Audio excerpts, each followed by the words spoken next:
자, 성경과 코칭. 코칭의 기본 원리는 성경이다. 성경을 잘 이해하기 위해서는 성경을 바로 알아야 된다. 코칭의 기본 원리는 성경에서 출발하고 있기 때문이다. 코칭의 역사는 30년에 불과하지만 시작점을 찾자면 성경에서 말씀하고 있는 처음 세상으로 가야 한다. 코칭의 시작이 여기서부터 출발하기 때문이다. 그러니까 하나님께서 성경을 통해서 시작하신 코칭의 원리를 인간이 사회 현실 속에 사용한 것이 수천 년이 지난 오늘에 와서 이런 이름으로 사용을 하고 있다. 예. 그래서 인간 속에 답을 담아주신 하나님, 인간 속에는 세상을 다스릴 수 있는 능력이 담겨져 있다. 예. 창세기 1장 27절이 바로 그거죠. 그러니까 우리 안에는 세상을 다스릴 수 있는 답이 들어있는데 그게 뭐예요? 하나님의 형상 5가지, 하나님의 성품이에요. 하나님과 하나 되는 것, 우리 안에 있는 성품, 이게 세상을 다스리는 답이에요. 자, 그런데 이걸 가지고 이제 28절에 보면은 어떻게 해요? 다스리는 거예요. 근데 이제 다스리기 위해서는 안에 있는 게 어떻게 해야 됩니까? 밖으로 나와야 돼요. 그게 잠언 20장 5절이에요. 그러니까 안에 있는 거를 밖으로 끌어내는 거. 이게 이제 리더십이에요. 리더십. 네.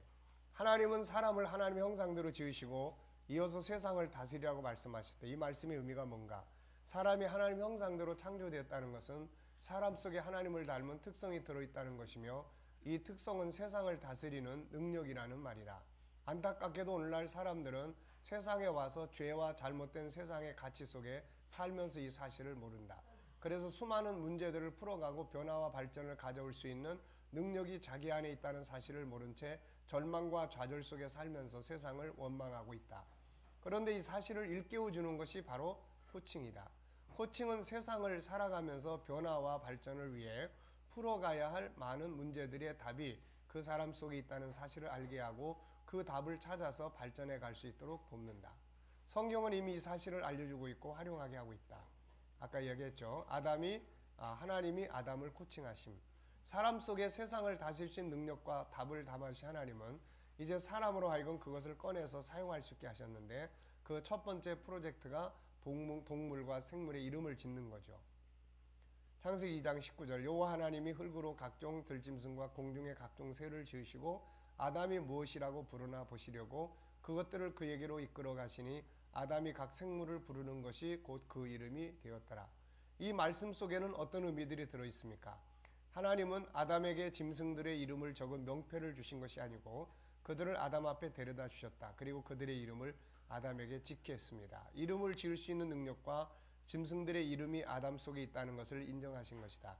아담은 코치 대신 하나님의 인도를 따라 자기 속에 있는 동물들의 이름에 대한 답을 꺼내서 그들에게 적당한 이름을 지어주었다.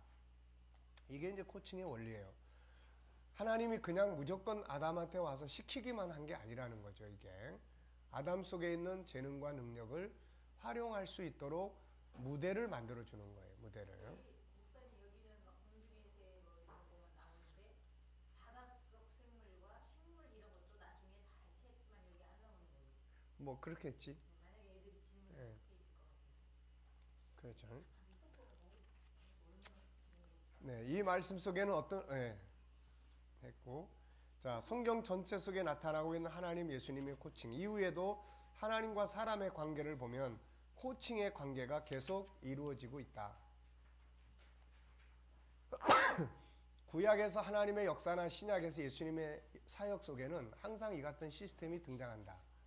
사람을 기계나 로봇처럼 다루지 않으시고 사람 스스로 생각하고 답을 찾게 하신 거죠. 범죄한 이후에도 하나님께서 아담에게 오셔서 묻습니다. 네가 어디에 있느냐? 누가 너의 벗었음을 내게 알렸느냐? 인간 속에는 자기 잘못을 깨달을 수 있는 능력과 다시 말하면 선의 거룩성이라는 게 들어있기 때문에 잘못된 것을 느낄 수 있고 깨달을 수 있는 능력이 들어있어요. 그래서 처음에 잘못을 저질렀을 때 이미 어느 정도 마음의 가책감을 갖습니다. 그게 두려움으로 나타나는 거예요. 그런데 거기다 대놓고 막 더 야단을 치면 이제는 그게 적정선을 넘으면 반항심으로 커가죠. 이제 반항심. 네. 그래서 우리도 뭔가 내가 잘못을 했을 때 죄책감을 느끼고 죄송합니다 했는데 계속 잔소리해야 되면은 당신은 뭘 그렇게 잘했는데 나보고만 맨날 그러냐고 이렇게 반항이 생기기 시작하는 거예요, 이게. 자, 출애굽기 4장 2절. 내 손에 있는 게 뭐냐? 지팡이입니다. 마태복음 16장 15절. 너희는 나를 누구라고 생각하느냐? 예수님이 어떤 분이라는 것을 알 수 있는 능력이 사람 속에 있다는 거예요, 이게. 요한복음 6장 5절에 보면 예수님께서 이 무리가 오는 걸 보시고 빌립에게 우리가 떡을 사서 어디서 떡을 사 이 사람들을 먹이겠느냐 이렇게 말씀을 하셨어요. 6절이 중요합니다. 이렇게 말씀하시는 것은 친히 어떻게 하실지를 아시고 빌립을 뭐 하신 거예요? 예, 그러니까 빌립이 어떤 방식을 끌고 가는지를 보고 싶어 한 거죠, 이게. 유감스럽게도 빌립은 고정된 관념이 작동을 했어요. 안드레는 뭔가 하나님 주님에 대한 기대감을 가지고 행동을 했는데 이 빌립은 우리가 일반적 개념, 이 인원을 먹이려면 얼마 정도의 돈이 필요하고 그 떡을 살려면 어느 정도의 여유가 있어야 되는데 결론은 불가능하다. 이렇게 이제 결론이 내린 거예요. 구약에서는 성부 하나님께서, 신약에서는 성자 하나님이신 예수님께서 사람들에게 하신 질문을 보면 사람 속에 답이 있다는 것을 전제로 하고 있으면 알 수 있다. 자, 네 번째, 영원토록 코칭 관계에 있는 사람과 예수님. 코칭은 그 사람 속에 답이 있음을 알게 하고 그 답을 꺼내어 이루어가는 길에 함께 동행하는 시스템이다. 그런 의미에서 보면 하나님과 인간은 어떤 관계보다도 진실된 코칭의 관계임을 알 수가 있다. 창세전에 우리를 선택하신 하나님, 우리 안에 그분의 능력과 세상을 다스리신 답을 담아주신 하나님, 세상에 태어나 살아가는 동안 늘 동행을 하십니다. 이 코치의 가장 중요한 것은 늘 동행하는 거예요. 동행하는 거.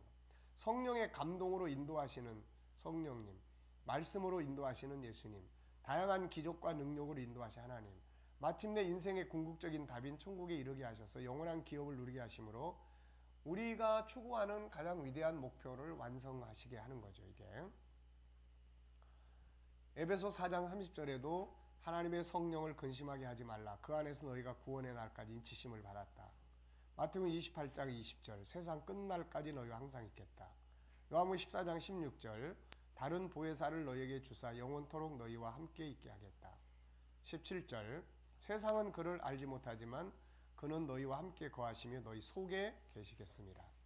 중요한 건 무엇인가? 코치는 영원토록 동행하시는데 우리가 그분의 코칭을 받지 않는다는 거죠. 엠마오로 가던 제자들이 주님이 동행하고 계셨지만 깨닫지 못했던 것처럼 오늘 우리도 우리와 동행하시는 주님을 인식하지 못하고 인정하지 않고 있으며 코치로 활용하지 않고 있다는 거죠. 그래서 예수님과 코칭을 하려면 기본적으로 뭐가 필요해요? 그분을 인정하는 거예요. 기본적으로 그분을 인정하는 거예요. 나와 동행하심을 인정하는 거예요. 그래서 물을 수 있고 그분이 대답하실 수 있도록 질문할 수 있고 하는 거죠. 자, 그분의 또 다른 이름은 원더풀 카운셀러예요. 이사야서 9장 6절 다 같이 한번 읽어보겠습니다. 하나 아기가 우리에게 낳고 하나 아들을 우리에게 주신 바 되었는데 그 어깨에는 정사를 메었고 그의 이름은 기모자라 모사라 전능하신 하나님이라 영존하신 아버지라 평강의 왕이라 할 것입니다. 여기서 기묘자, 모사 이 부분을 원더풀 카운셀러라고 이야기해요. And he will be called. 그는 이렇게 원더풀 카운셀러로 불리우게 될 것이다. 그런 말이에요. 그분은 가장 위대하고 놀라운 상담자다. 그런데 우리는 믿는다고 하면서도 그분을 동행하고 계시는 상담자로 인정하지 않죠. 그분에게 묻지도 않고 그분의 의견과 조언 그리고 우리에게 답을 찾게 하시는 그분의 질문에 귀를 기울이지 않습니다. 우리를 도우시는 성령을 보혜사라고 합니다. 그런데 이 보혜사의 영문은 카운셀러예요. 자, 요한복음 14장 16절에 보면은 내가 아버지께 구하겠으니 그가 또 다른 보혜사를 너희에게 주사 영원토록 너희와 함께 있게 하시리니. 그래서 여기도 보면은 또 다른 보혜사 이거를 another counselor to be with you forever 이렇게 이야기하고 있습니다. 자, 그래서 여기도 보면은 다른 카운셀러라고 이야기를 해요. 자, 그러니까 우리가 예수님을 우리의 구세주로 믿고 따라가는 건 잘하는데 뭘 잘 안 합니까? 상담자로 이 쌍방 커뮤니케이션을 잘 안 한다는 거예요.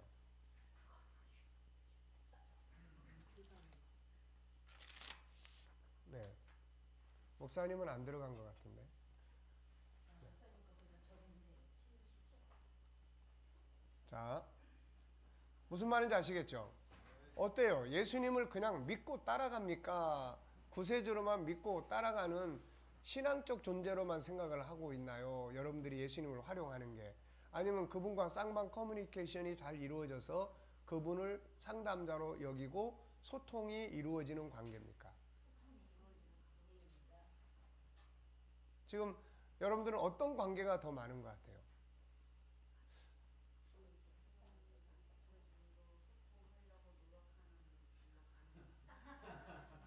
네. 소통하는 길로 가려고 노력하는 길이고, 네. 자, 그러니까 우리가 사실은 이런 신앙이 필요해요. 이런 신앙이. 그냥 주일날 교회 가서 예배 시간 잠깐 예배 드리고 뭐 찬양하고 오는 이게 아니고 믿어요. 구세주로. 근데 코칭 관계나 예수님과의 상담 관계는 예배로 끝나는 게 아니에요. 내가 어떤 일을 만났을 때마다 이럴 때 주님은 어떻게 생각하실까? 주님의 뜻은 뭡니까? 주님 어떻게 생각하고 계세요? 그래서 답을 듣죠. 성령의 감동을 들어요. 그리고 그분이 나한테 물으시는 질문을 듣습니다. 여러분 혹시 예수님이 여러분한테 묻는 질문을 들어보신 일 있으세요? 뭐 육성은 아니더라도 내 마음의 감동 속에서 우리가 묻는 게 아니라 그분이 여러분들한테 묻는 거. 들어보셨어요? 네. 이제 들어보세요, 이제. 어떻게 보면은 저는 그 많은 문제들을 해결하는데 그냥 일방적으로 그분에게 이렇게 부르짖고 막 이제 하는 그런 부분도 있지만 어떤 경우에는 그분이 저한테 물어요. 네 생각은 어떠냐? 이게 뭐 귀로 들려오는 음성은 아닌데 마음속으로 굉장히 중요한 결정들을 할 때 그런 질문들을 들어왔어요. 그래서 이 뒤에 이제 제가 그런 나름대로의 질문들을 이제 정리를 좀 해놓은 게 있는데, 그러니까 커뮤니케이션이라는 게 결국 그런 거고 코칭 관계는 그런 거예요. 내 안에 있는 어떤 생각을 그분이 끌어내셔서 물으시기도 하고 그러는 거죠. 자, 그래서 성령과 소통하면서 그분의 도움을 받아 자기 속에 있는 답을 꺼내서 세상을 다스리는 삶을 살고 있는. 그러니까 성경은 분명히 이분의 이름을 카운셀러라고 이야기를 하고 있다고요. 그럼 당연히 우리는 이분을 구세주로만이 아니라 내 인생의 상담자로, 코치로 인정하고 그런 관계를 만들어 가는 것. 이게 바로 매일매일의 삶 속에서의 유지될 수 있는 그런 삶의 신앙의 삶이죠, 이게. 네. 계시록 3장 20절은 예수님은 우리와 그런 관계를 갖고 싶어 해요. 다 같이 한번 읽어보겠습니다. 볼지어다 내가 문 밖에 서서 두드리노니 누구든지 내 음성을 듣고 문을 열면 내가 그에게로 들어가 그와 더불어 먹고 그는 나와 더불어 먹으리라. 그러니까 이게 뭡니까? 서로 커뮤니케이션이에요. 소통한다는 거예요, 이게. 그분은 나를 통해서 영광을 받으시고 나는 그분을 통해서 필요한 것을 얻고 이런 구조예요. 그래서 그분과 코칭 관계를 형성하자. 먼저 그분이 코칭을 하려면 먼저 인정하는 게 중요해요. 내 앞에 코치가 있다는 사실을 인정을 해야 이게 코칭이 되는 거니까. 그리고 이제 소통하는 거예요. 소통은 뭡니까? 일방통행이 아니죠. 소통은 쌍방통행이에요. 코칭은 쌍방 커뮤니케이션이에요. 둘이 서로 질문하고 묻고 이제 이렇게 하는 겁니다. 이게. 네, 어서 와요.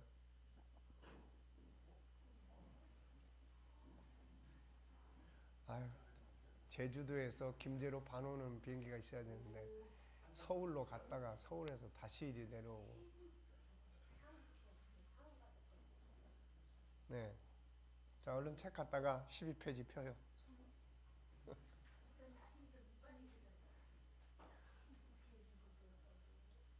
자, 네, 여기 그 이야기를 해놨네요.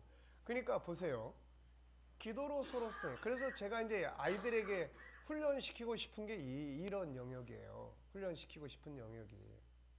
아이들이 교회에만 달랑 와가지고 그냥 뭐 예배 참여 가는 게 아니고 생활 속에서 지가 어떤 상황에 부딪혔을 때 예수님 이럴 때 제가 어떻게 해야 돼요? 예수님 제가 예수님이라면 이럴 때 어떻게 하시겠어요? 이런 질문을 던지고 그 다음에 예수님으로부터 어떤 영감, 답, 느낌 성령께서 분명히 그런 질문을 계속 습관적으로 할 때 분명히 성령께서 어떤 응답을 주신단 말입니다. 이게 무슨 말인지 아시겠죠? 그러니까 이 훈련이 돼야만 요셉이 유혹을 받을 때 의식을 했단 말이에요. 하나님을 의식하는 거. 그러니까 이런 부분들을 우리가 훈련을 시켜야만 아이들이 그냥 따라가는 게 아니고 지들 스스로 안에서 주님과 뭔가 관계 형성을 만들어 나가는 거예요. 굉장히 중요한 겁니다, 이게. 그러니까 우리가 이런 부분들을 그래서 이제 아이들에게 코칭 공과를 이런 걸 통해서 할 수 있도록 이렇게. 그래서 일주일에 단 한 번을 하더라도 한 번이 두 번이 되고 두 번이 세 번이 되고 자꾸 하다 보면은 그게 이제 아주 좋은 소통의 습관이 되는 거예요, 이게. 그리고 그분의 음성에 귀를 기울여 보자. 그분은 우리에게 위로와 격려만 주는 게 아니에요. 다양한 질문을 성령의 감동을 통해서 합니다. 답은 우리 안에 있어요. 결국은 뭡니까? 선택하고 결정하고 행동하고 하는 것을 하나님이 막 강권적으로 이루어 너 끌고 가고 이런 개념이 아니에요. 우리가 물론 그런 특별한 경우도 있지만은 대체적으로 우리를 일깨워 주시고 그 다음에 우리가 선택하고 감동받고 결정하고 행동하도록 만드는 거죠, 이게. 필자에게 주셨던 질문들, 이 질문들은 제 인생에 엄청난 결과들을 가져온 거죠. 구원의 확신이 없어서 방황하고 기도할 때 그분이 그때 성령 체험하고 막 그러면서 구원의 확신을 갖기 위해서 기도할 때 나한테 주신 질문이 이거였어요. 나는 너 위해 십자가에 죽었는데 너는 나를 위해 무엇을 하였느냐? 그래서 내가 또 질문해요. 내가 어떻게 주를 위해 살았는지 주께서 아시지 않습니까? 그러면 또 나한테 이렇게 질문해요. 그게 다 너 위해 한 거지 나를 위해 한 거냐? 그러니까 이런 어떤 쌍방간에 지금 13페이지예요. 13페이지. 그걸 통해서 회개가 일어나고 그걸 통해서 나를 보게 되고 방향을 찾아야 된 거죠. 가족들의 사고로 믿음에서 방황할 때 내 안에 주신 질문, 기독교의 본질이 무엇인가? 이것은 단순한 질문이 아니라 성령께서 나에게 주신 질문입니다.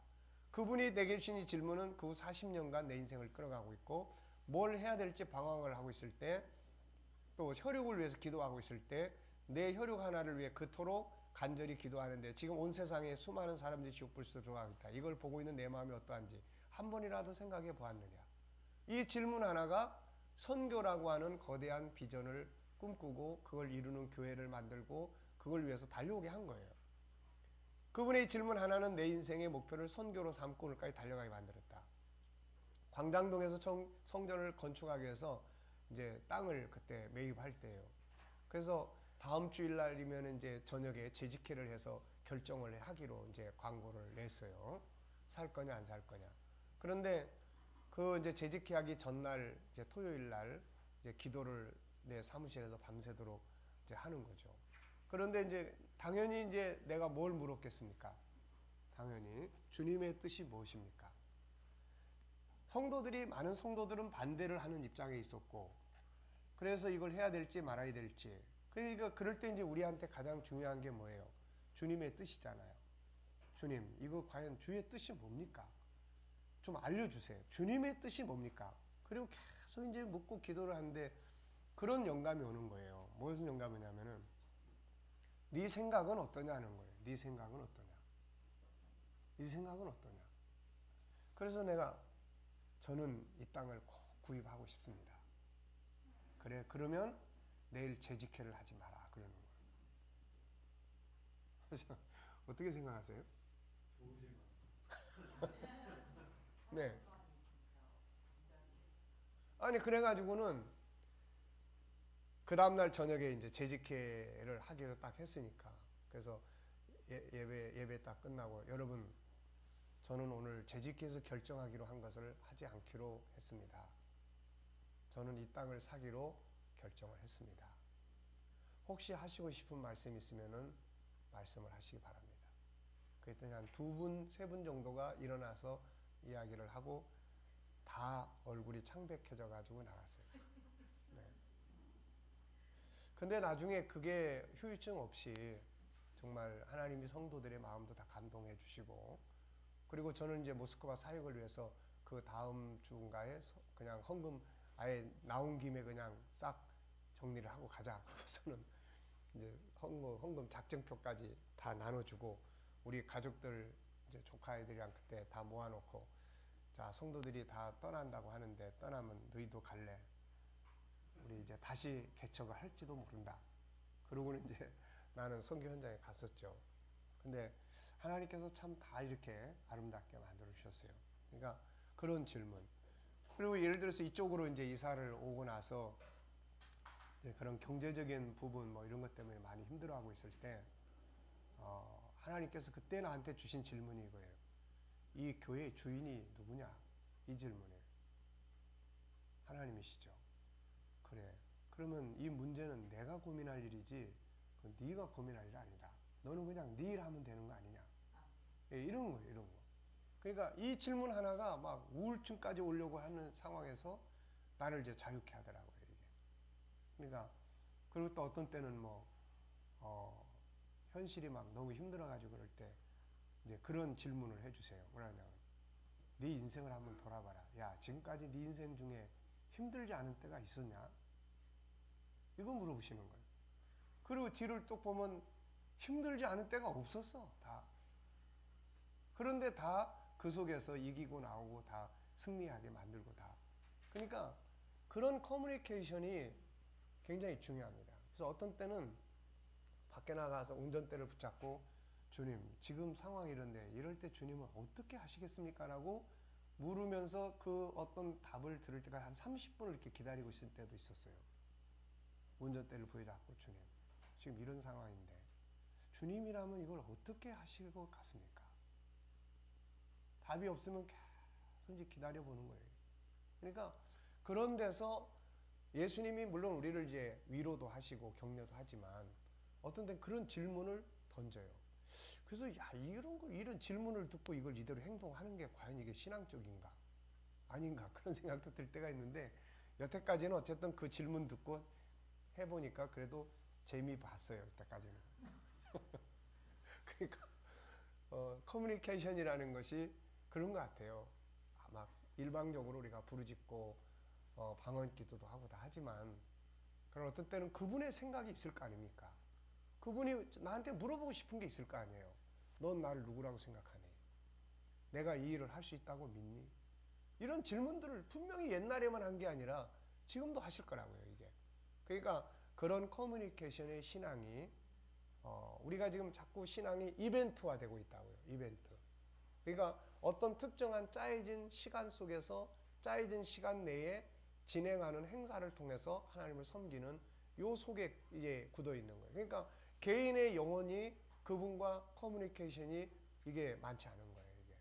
그러니까 이게 이제 형식적인 신앙이고 생명력이 없는 신앙이죠. 이게. 이런 신앙이 커뮤니케이션의 신앙으로 바뀌면은 길을 가면서도 묻게 되고 길을 가면서도 들을 수 있고 내가 암송하는 말씀들을 또 묵상을 통해서 그걸 통해서 어떤 감동을 얻게 되고 이제 이런 신앙이 되는 거예요. 이게. 그러니까 내가 이런 5가지 하나님 성품을 훈련하고 하면서 이게 처음에는 영적으로 이런 것들이 좀 약해지지 않을까 하는 염려도 했어요. 근데 그래서 굉장히 조심스럽게 접근을 많이 했는데 이렇게 지내면서 보면은 훨씬 영적인 신앙관이 강해집니다. 이게 나중에 이제 우리가 거룩성, 뭐 예수님의 리더십 또 거룩성 이런 성품 쪽으로 가다 보면은 이제 정말 예수님을 닮는다는 게 뭔지, 정말 예수님을 섬긴다는 게 뭔지 이런 걸 우리가 실감할 수가 있어요. 하나님 말씀 한 구절을 놓고 그걸 코칭을 합니다. 이 말씀을 지키기 위해서, 이거를 지키기 위해서 이번 주간에는 어떻게 나를 만들어 갈 수 있을 것인가. 그러니까 이런 것들이 성경 구절을 그냥 성경 책 속에서 읽는 게 아니라 내 현장에서 살아보는 그런 삶을 만들어 가는 거예요, 이게. 그러니까 그런 부분들이 아주 이제 중요한 영역들이에요. 자, 그분은 종교적 이벤트 속에 갇혀 계신 분이 아니다. 지금도 살아계셔서 우리와 동행하시면서 우리를 코치하고 계시는 살아계신 주님입니다. 그래서 가장 위대한 코치는 바로 예수 그리스도 그분이다. 그러므로 코칭을 연구하는 사람들이라면 먼저 그분과의 코칭을 시작해보라. 그분의 코칭은 세상의 코칭과 다르다. 세상의 코칭은 도울 수 있는 한계가 있지만 그분의 코칭은 한계가 없어요. 한계가. 나로 하여금 내 안에 있는 능력을 알게 하고 나의 존귀한 가치를 알게 할 뿐 아니라 때로는 그분이 어떤 자원을 동원해 주냐면은 코치는 다양한 자원을 제공을 해줘야 돼요. 코치는. 그래서 피코치가 그 자원을 경험하게 하고 활용함으로써 자기 속에도 할 수 있다고 하는 이런 것들을 확인하게 해주고 이런 걸 만들어주는 거예요. 그러니까 예수님은 우리가 가다 길이 막히면 그걸 감당할 수 있는 많은 자원을 제공을 해줘요. 이게 우리가 사용할 수 있는 자원들을. 그러니까 코치의 역할 중에 하나가 그래서 우리가 많은 경험, 많은 지식, 많은 연구들을 통해서 코치가 풍성한 어떤 안에 들어있는 것들을 가지고 있으면은 피코치에게 제공할 수 있는 자원들이 굉장히 많죠. 그럼 피코치는 그거를 통해서 새로운 경험을 하게 되고 그리고 그거를 활용하고 이제 해 나가는데 큰 유익이 될 수가 있는 거예요, 이게. 자, 나로 하여금 내 안에 있는 능력을 알게 하고 나의 존귀한 가치를 알게 할 뿐 아니라 때로는 그분의 기적과 능력을 자원으로 사용하게 하심으로 나를 강하게 하시고 세상을 다스리게 하시고 있는 것이다. 세상의 코칭은 한두 번으로 끝날 수 있지만 그분의 코칭은 그분이 말씀하신 대로 영원하다. 우리의 진정한 꿈이 이루어지기까지 지속되는 것이다. 세상의 코칭은 많은 경비를 또 필요로 하죠. 돈 많이 내야 됩니다. 세상 코칭은 아까 이야기했지만은. 그래서 토요일마다 나는 이틀 동안 공부해보면서 낸 돈이 59만 원인데 토요일마다 6개월 동안 24번 공부하면은 600만 원 내야 돼. 600만 원. 그러니까 그 돈도 엄청나게 많이 내는 거예요. 근데 예수님의 코칭은 돈 안 받죠. 그분의 코칭은 아무 경비가 들지 않는 은혜의 코칭이다. 세상의 코칭은 업무적 관계지만 그분의 코칭은 사랑의 관계다. 이보다 위대한 코칭이 어디 있겠는가. 그래서 우리가 코칭을 할 때 이런 걸 이제 우리가 배워야 돼요. 이런 걸 우리가 배워서 우리가 이제 이런 코칭을. 그래서 상담이나 이런 걸 하다 보면은 우리 기독교인들, 목회자들이 상당히 훨씬 효과적이에요. 왜냐하면 사랑이라고 하는 것을 가지고 출발하기 때문에 그렇습니다. 그냥 한 사람에 대한 안타까움. 지난번에도 이야기했잖아요. 우리 이제 자매 한 사람. 그 영적인 문제, 인지 아닌지, 조현병인지 막 이것 때문에 고민하다가 나중엔 나한테 그게 큰 아주 딜레마였어요. 딜레마. 야, 이걸 하나님이 왜 이 친구를 나한테 보내셨을까? 그렇다면 분명히 나보고 해결을 하라고 하시는 건데 도대체 이걸 어떻게 해결해야 될까? 이게 한 1년 이상 상담을 하고 이게 가면서 나중에 더 점점점 어떻게 보면 그 상태가 심각해지니까 이게 막 나도 심각해지는 거예요, 이거. 그래가지고 참 고민 많이 했죠.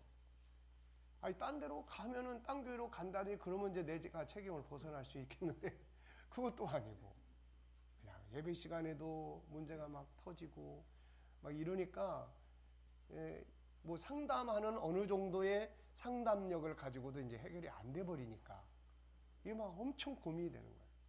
그래서 내가 기도하면서 분명한 거 하나는 하나님이 이 교회에 보내시고 나한테 보내실 때는 분명히 나보고 이거를 해결하라고 하시는 거다. 그럼 하여튼 내가 이거 끝장을 보겠다 한번. 그래가지고 이제 그 친구 때문에 공부도 많이 했어요. 뭐 도대체 이 상태가 어떤 상태인가? 내가 지금까지 알고 있는 그런 상태가 아닌 또 다른 상태인데 이게 도대체 어떤 상태인가? 그래가지고 계속 공부하면서 결국 이제 3가지로 정리를 했었죠. 3가지로 정리를 해서 하나는 영적인 문제다.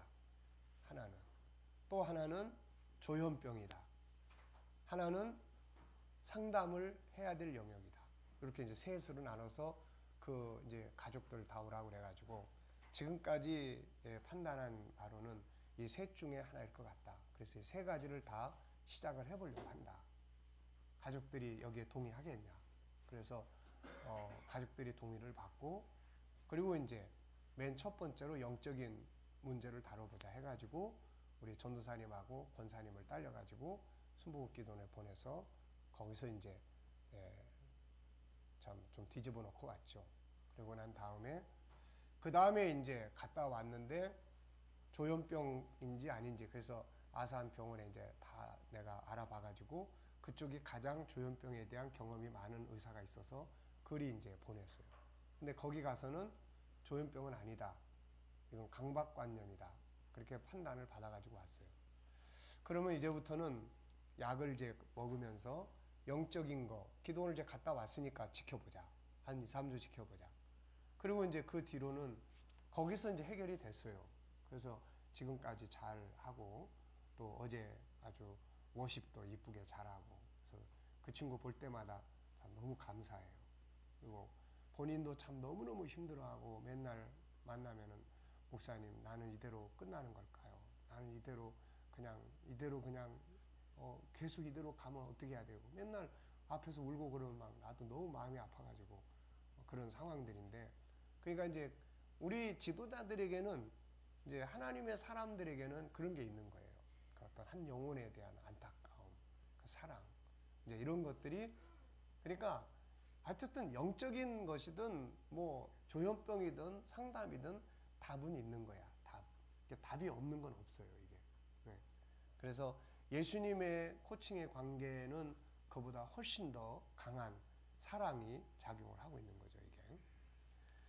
자, 세상을 이길 답은 우리 안에 있어요. 그런데 그 답을 찾기 위해서는 원더풀 카운셀러인 그분의 도움이 필요합니다. 그분을 인정하고 그분에게 묻고 그분의 질문에 귀를 기울여 보라. 코칭을 왜 해야 하는가? 자, 이제 결론적으로 우리가 왜 코칭을 해야 할까? 이 코칭을 해야 될 이유는 잠언 20장 5절이에요. 다 같이 한번 읽어볼까요?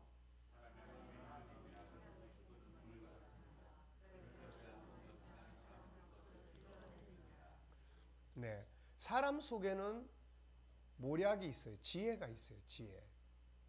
세상을 다스릴 능력이 있어요. 그런데 이거를 명철한 지도자가 길어낼 수 있는 거예요. 명철한 지도자가.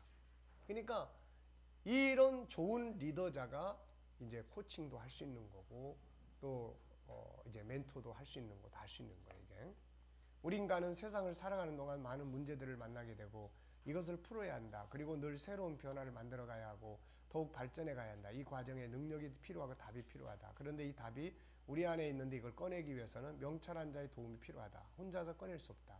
그래서 이걸 꺼낼 수 있는 명철한 코치의 도움이 필요하다. 영적으로는 전능하신 코치이신 주님의 도움이 필요하고 현실적으로는 잘 준비된 세상의 코치들을 만나서 도움을 받아야 한다. 그래서 우리 모두에게는 코칭이 필요하다. 자, 여러분 우리 목회자의 역할이 뭔가 한번 이야기해 보십시오. 목회자의 역할. 목자라는 말이 무슨 말인가요? 네, 양을 돌보고 양육하고 키우고 인도하는 사람이에요, 이게. 그러면은 우리가 선지자처럼 외치기만 하는 게 목자의 역할이 아니라고요. 사람을 낳아야 되고 키워야 되고 양육해야 되고 그래서 그들로 하여금 나아가서 세상을 다스리고 하나님의 영광을 나타낼 수 있도록 만들어야 되는 것이 그게 바로 우리 목자의 역할이에요. 그러니까 우리는 그래서 때로는 상담자로서의 역할도 필요하고 때로는 선지자로서의 역할도 필요하고 때로는 뭐도 필요합니까?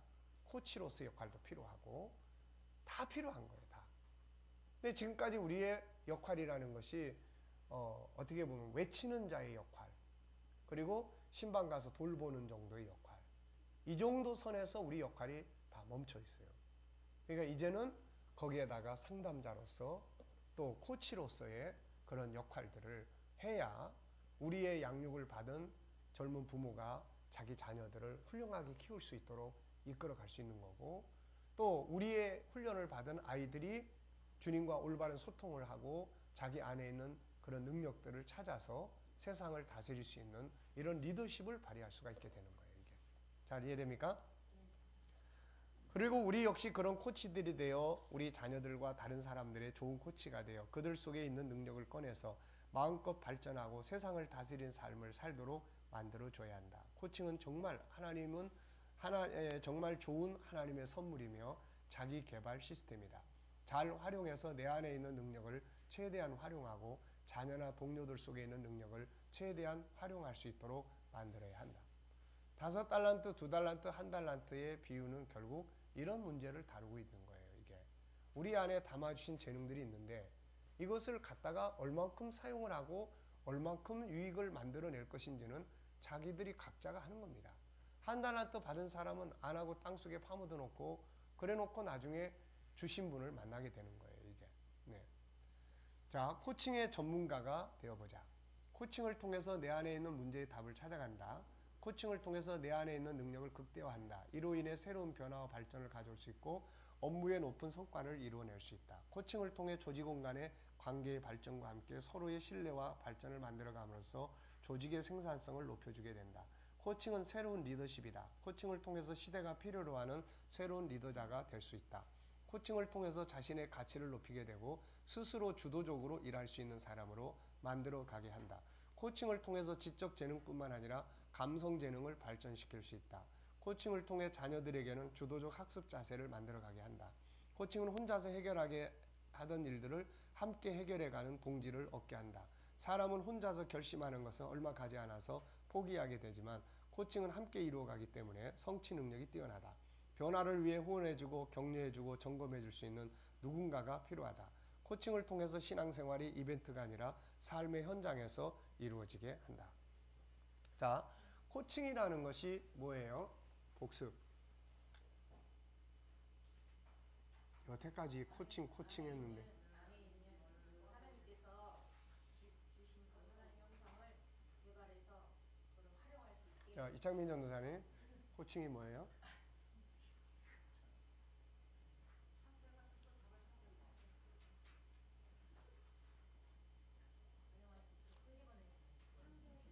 활용할 수 있도록 끄집어내는 꺼내서 활용할 수 있도록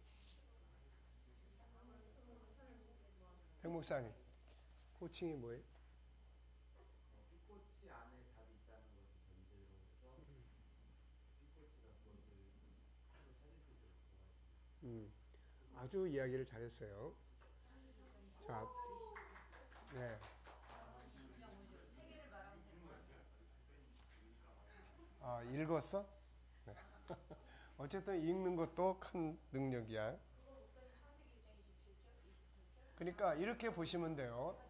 코칭이 뭐냐 그럴 때 창세기 1장 27절, 28절, 잠언 20장 5절 요거 기억하면 돼요. 그러니까 창세기 1장 27절은 하나님이 우리 안에 세상을 다스릴 능력을 담아 놓으신 거고 그 다음에 이걸 가지고 꺼내서 세상을 다스려야 되는데 그걸 꺼내서 다스리게 만들어주고 도와주는 역할을 하는 사람을 코치라고 하고 그런 상호 관계를 코칭이라고 한다. 자, 김정숙 목사님, 코칭이 뭐예요?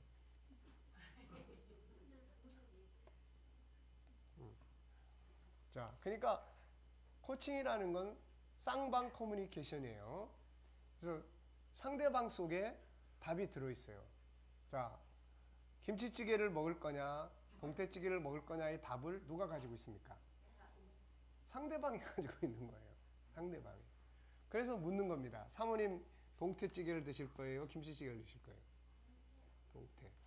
자, 최 목사님하고 사모님은 늦게 왔으니까 선택을 해야 돼, 지금. 저녁 메뉴를 동태찌개를 드실 거예요? 김치찌개를 드실 거예요? 사모님은? 네. 이렇게 부부라도 서로 답이 틀려요. 근데 동태다, 김치다 하는 거는 누구 머릿속에 있는 거예요? 상대방의 머릿속에 있는 거예요. 그러면 이걸 꺼내기 위해서는 뭐가 필요해요? 질문이 필요해. 그러니까 코치는 질문을 통해서 상대방 속에 있는 능력을 밖으로 끌어내서 활용하게끔 만들어주는 역할을 하는 사람이다. 아시겠죠? 그리고 물론 당연히 피코치도 당연히 많은 질문을 하죠. 그래서 쌍방 커뮤니케이션이다. 이것이 적용이 신앙에서 이루어질 때는 신앙이 굉장히 현장화될 수 있다는 거. 네, 하나님의 말씀을 그냥 흘려버리는 게 아니라 이 말씀을 우리가 이번 주간에 실천하는 것을 주제로 삼는다고 했을 때는 그 말씀이 삶의 현장에서 경험되도록 만들어주는 역할을 하는 겁니다. 이게. 자, 코칭과 다른 프로그램들의 차이점은 뭐예요? 뭐 상담, 뭐 가르치는 거, 또 뭐 집단 교육, 또 멘토링, 뭐 이런 거. 그러니까 이런 것들은 다 쌍방통행이라기보다는 일방통행이에요. 가르쳐주고 상담자가 다 이야기하고 아셨죠? 잘 이해됐습니까? 이번에 꼭 잊어버리지 말고 그렇게 실천하십시오. 뭐 이런 일방통행이에요, 거의. 근데 코칭은 어떻게 생각하십니까? 이 부분을 매일매일 어떤 과정을 가지고 진행을 해보시겠습니까? 네. 혹시 오늘 코칭을 받으시고 이제 제가 아이든 어른이든 꼭 상담을 하거나 이제 끝나고 나면 물어보는 게 있어요. 들어오실 때하고 나가실 때 차이점이 무엇입니까? 이런 걸 물어봐요. 그러면 처음에 들어올 때는 지난번에 5학년짜리도 여기 올 때하고 지금 갈 때하고 어떤 차이가 있어? 그러니까 올 때는요 뭐가 너무 막 막연해가지고 복잡했는데요. 지금은 좀 이렇게 홀가분해졌어요. 네. 그러니까 그런 차이점들이 이제 상대방이 느끼고 그래서 쌍방 커뮤니케이션을 서로 묻고 답하고 또 질문하면서 풀어가는 거예요. 코칭을 왜 해야 합니까? 왜 하죠? 예, 잠언 20장 5절을 이루기 위해서 하는 겁니다. 창세기 1장 27절 28절을 이루기 위해서 하는 거예요. 예. 어느 교회 권사죠? 예, 강변 선사교회 권사에 아주 탁월합니다.